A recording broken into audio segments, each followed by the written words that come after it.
সুপ্রিয় দর্শক, আসসালামু আলাইকুম। নিউজ বাংলা 24-এ আপনাদেরকে স্বাগতম। প্রথমেই জানিয়ে দিচ্ছি সংবাদ শিরোনাম। ধানমন্ডিতে আওয়ামী লীগের মিছিল, ককটেল বিস্ফোরণ। চট্টগ্রাম বিশ্ববিদ্যালয়ে সংঘর্ষ, কারো মাথায় আঘাত, কারো ভেঙেছে হাত। প্রধান উপদেষ্টার সঙ্গে জরুরি বৈঠকে বিএনপি, জামাত ও এনসিপি। রাজনীতিতে হঠাৎ উত্তাপ, নানা প্রশ্ন। চট্টগ্রাম বিশ্ববিদ্যালয়ে 2 ছাত্রকে কুপিয়ে ছাদ থেকে ফেলে নির্যাতন। জাতীয় পার্টিকেও নিষিদ্ধ চায় জামায়াত। বিএনপি হুমকিকে ভয় পায় না, মন্তব্য মির্জা ফখরুল। কমিটি নিয়ে বিএনপির 2 গ্রুপের সংঘর্ষ, পুলিশসহ আহত 10। এতক্ষণ শুনছিলেন সংবাদ শিরোনাম। পুরো খবর পেতে ভিডিওটি শেষ পর্যন্ত দেখুন। সর্বশেষ খবর পেতে চ্যানেলটি সাবস্ক্রাইব করুন। এবার বিস্তারিত।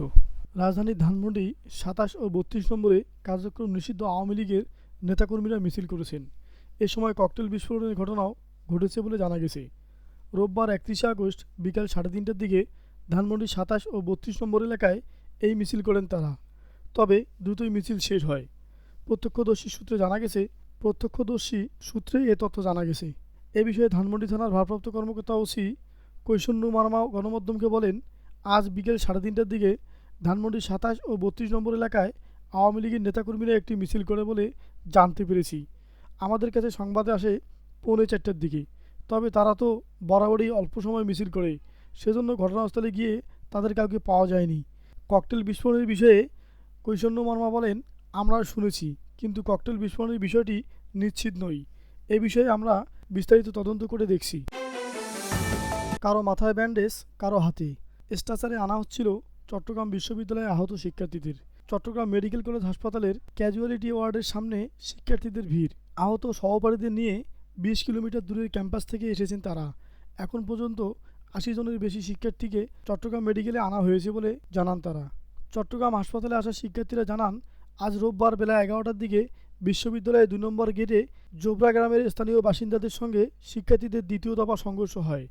এ সময় পুরো ক্যাম্পাসে সংঘর্ষ ছড়িয়ে পড়ে। বিশ্ববিদ্যালয় মেডিকেলে অনেক আহত শিক্ষার্থী নেওয়া হয়েছে। সেখান থেকে গুরুতর আহত শিক্ষার্থীদের পাঠানো হয়েছে চট্টগ্রাম মেডিকেল কলেজ হাসপাতালে। আহত শিক্ষার্থীদের বেশিরভাগ মাথা ও হাত পায়ে আঘাত পেয়েছে। বেলা 3:30টার দিকে চট্টগ্রাম মেডিকেল কলেজ হাসপাতালে গিয়ে এমন চিত্র দেখা গেছে।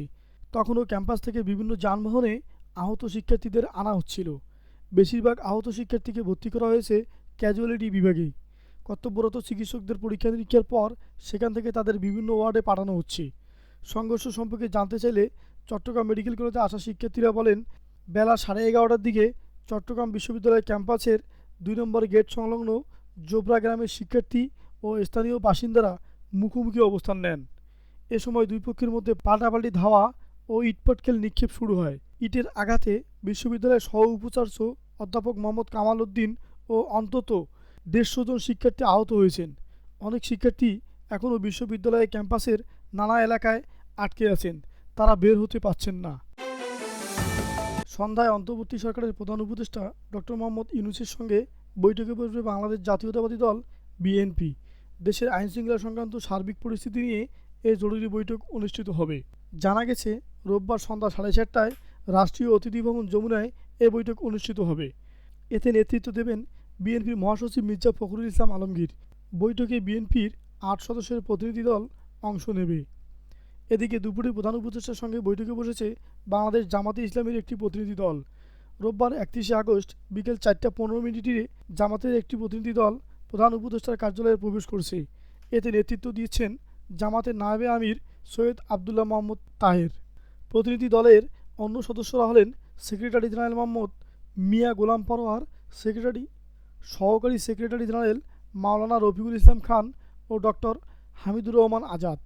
এর আগে বিএনপির সঙ্গে প্রধান উপদেষ্টা ডক্টর মোহাম্মদ ইউনূসের পূর্ব নির্ধারিত বৈঠকের সময় পরিবর্তন করা হয়। রোববার সন্ধ্যা 4:30টায় এ বৈঠক অনুষ্ঠিত হবে। এর আগে বিকেল 3টায় বৈঠক হওয়ার কথা ছিল। রোববার 31 আগস্ট দুপুরে প্রধান উপদেষ্টার সিনিয়র সহকারী প্রেস সচিব ফয়েজ আহমেদ বিষয়টি নিশ্চিত করেন। তিনি বলেন, বিকেল 4:30টায় জামাতে ইসলাম, সন্ধ্যা 6:30টায় জাতীয় নাগরিক পার্টি এবং রাত 7:30টায় বিএনপির সঙ্গে বৈঠকে বসবেন প্রধান উপদেষ্টা। যমুনায় এসব বৈঠক অনুষ্ঠিত হবে। নির্বাচন কমিশন ইসি থেকে ত্রয়োদশ জাতীয় সংসদ নির্বাচনের রোডম্যাপ ঘোষণার পরপরেই হঠাৎ উত্তপ্ত হয়ে উঠেছে দেশের রাজনীতি। সামাজিক যোগাযোগ মাধ্যম থেকে শুরু করে রাজনৈতিক দলসহ সর্বত্র এক ধরনের অস্বস্তি ও অস্থিরতা দেখা দিয়েছে। চলছে সমাবেশ, অবরোধ, বিক্ষোভ, নানা ইস্যুতে দাবি আদায়ের জন্য বিভিন্ন কর্মসূচি। সাবেক মন্ত্রী আব্দুল লতিফ সিদ্দিকী সহ ১৬ জনের গ্রেপ্তার, প্রকৌশলী বিশ্ববিদ্যালয় ও ডিপ্লোমা ইনস্টিটিউটের ছাত্রদের আন্দোলন, শিক্ষকদের আন্দোলন, গণ অধিকার পরিষদের সভাপতি নুরুল হক নুরের উপর হামলার ঘটনাসহ বিভিন্ন ঘটনার রাজনৈতিক অঙ্গনে তীব্র প্রতিক্রিয়া চলছে। প্রায় সব রাজনৈতিক দল নুরুল হক নুরের উপর হামলার নিন্দা জানিয়েছে। নুরের উপর হামলার ঘটনায় নিন্দা জানিয়েছে অন্তর্বর্তীকালীন সরকারও। বিষয়টি নিয়ে বিশেষ সভা ডেকেছে ঢাকা মহানগর পুলিশের উচ্চপদস্থ কর্মকর্তারা। আর আজ রোববার প্রধান উপদেষ্টা বৈঠকে বসবেন বিএনপি, জামাত ও এনসিপি নেতাদের সঙ্গে। সব মিলিয়ে সরকার পরিস্থিতি নিয়ন্ত্রণ করে সব পক্ষকে শান্ত রাখার চেষ্টা করছেন। তারপরও উঠছে নানা প্রশ্ন।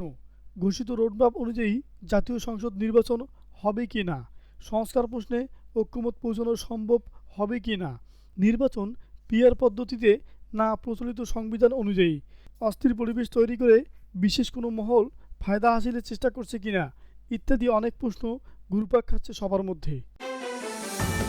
আওয়ামী লীগের মতো জাতীয় পার্টিকেও নিষিদ্ধ চায় বাংলাদেশ জামাতে ইসলাম। রোববার ৩১শে আগস্ট প্রধান উপদেষ্টা ডক্টর ইউনূসের সঙ্গে বৈঠক শেষে সাংবাদিকদের একথা বলেন জামাতের নায়েবে আমির ও সাবেক এমপি ডক্টর সৈয়দ আবদুল্লাহ মোহাম্মদ আবু তাহের। সৈয়দ আবদুল্লাহ মোহাম্মদ আবু তাহের বলেন, জাতীয় পার্টির ব্যাপারে সুস্পষ্ট করে বলেছি, ফ্যাসিবাদী আওয়ামী লীগের কার্যক্রম যেভাবে নিষিদ্ধ করা হয়েছে তেমনিভাবে জাতীয় পার্টিকেও নিষিদ্ধ করা যেতে পারে। মোহাম্মদ তাহের বলেন, গণ অধিকার পরিষদের সভাপতি নুরুল হক নুরের উপর যেভাবে হামলা হয়েছে তা শুধু ন্যাক্কারজনক না বা দুঃখজনক বললেই শেষ হয় না। এ হামলার পেছনে গভীর ষড়যন্ত্র রয়েছে। এর সঙ্গে যারা জড়িত তাদের শনাক্ত করে কঠোর ব্যবস্থা নিতে হবে। একথা আমরা প্রধান উপদেষ্টাকে জানিয়েছি। তাদের শনাক্ত করে এর সঙ্গে যারা জড়িত তাদের শনাক্ত করে কঠোর ব্যবস্থা নিতে হবে। একথা আমরা প্রধান উপদেষ্টাকে জানিয়েছি। তিনি আরও বলেন, আওয়ামী লীগের সহযোগী হিসেবে কাজ করেছে জাতীয় পার্টি, সুতরাং আওয়ামী লীগের ব্যাপারে যেমন সিদ্ধান্ত নেওয়া হয়েছে জাতীয় পার্টির ক্ষেত্রেও সেরকম সিদ্ধান্ত নেওয়া যেতে পারে। একথা আমরা প্রধান উপদেষ্টাকে জানিয়েছি। জুলাই সনদ নিয়ে সৈয়দ আবদুল্লাহ মোহাম্মদ আবু তাহের বলেন, জুলাই সনদের ক্ষেত্রে ১৯টা বিষয় নিয়ে আমরা সকল রাজনৈতিক দল ঐক্যমত হয়েছি। এগুলো আমরা মানি। ঐক্যমত পোষণের ক্ষেত্রে একটা উল্লেখযোগ্য অগ্রগতি, কিন্তু দুর্ভাগ্যজনকভাবে অল্প সংখ্যক দল আমাদের ঐক্যমতে পোষণের ১৯টি বিষয় বাস্তবায়ন ও আইনি ভিত্তি দিতে কিছুটা বাধা দিচ্ছে। তারা বলছে আগামী নির্বাচিত সরকার আসলেই এগুলো বাস্তবায়ন হবে। ২০২৬ সালের ফেব্রুয়ারিতে হতে যাওয়া ত্রয়োদশ জাতীয় সংসদ নির্বাচনের রোডম্যাপ ঘোষণা করেছেন ইসি। ডিসেম্বরে ভোটের তফসিল ঘোষণা করা হবে বলে জানিয়েছেন নির্বাচন কমিশনার। তবে আসন্ন জাতীয় নির্বাচনকে বানচালের চেষ্টা করা হচ্ছে বলে অভিযোগ করেছেন বিএনপির মহাসচিব মির্জা ফখরুল ইসলাম আলমগীর। সেই সঙ্গে বিএনপি কোনো ধরনের হুমকিকে ভয় পায় না বলে হুঁশিয়ারি উচ্চারণ করেছেন তিনি। রোববার ৩১শে আগস্ট বিকেলে রাজধানীর ইঞ্জিনিয়ার্স ইনস্টিটিউশন মিলনায়তনে দলীয় প্রতিষ্ঠাবার্ষিকী আলোচনা সভায় তিনি এসব কথা বলেন। গাইবান্ধার সাদুল্লাপুরে বিএনপির দুইটি গ্রুপের মধ্যে সংঘর্ষ ঘটনা ঘটেছে। এতে উপজেলা বিএনপি কার্যালয় ও কার্যালয়ের সামনে রাখা বেশ কয়েকটি মোটরসাইকেলে ভাঙচুর করা হয়। আজ রবিবার দুপুরে উপজেলা কার্যালয়ের সামনে এ ঘটনা ঘটে। এই ঘটনায় পুলিশ, সাংবাদিক সহ অন্তত ১০ জন আহত হয়। আহতরা উপজেলা স্বাস্থ্য কমপ্লেক্স সহ বিভিন্ন ক্লিনিকে চিকিৎসা নিয়েছেন। খবর পেয়ে পুলিশ ও সেনাবাহিনী গিয়ে পরিস্থিতি শান্ত করেছেন। স্থানীয়রা জানায়, গাইবান্ধা জেলা বিএনপির সভাপতি ডক্টর মাইনুল হাসান সাদিকের অপসারণের দাবিতে সাদুল্লাপুর উপজেলায় বিএনপির একাংশ নেতাকর্মীর বিক্ষোভ মিছিল ও সমাবেশের আয়োজন করে। দুপুরে গাইবান্ধা সাদুল্লাপুর সড়কে একটি মিছিল বের হয়। এ সময় অপরপক্ষের নেতাকর্মীরা লাঠি নিয়ে বিক্ষোভকারীর উপর হামলা করে। এ নিয়ে দুই পক্ষের মধ্যে ধাওয়া পাল্টা ধাওয়ার ও ব্যাপক সংঘর্ষ হয়।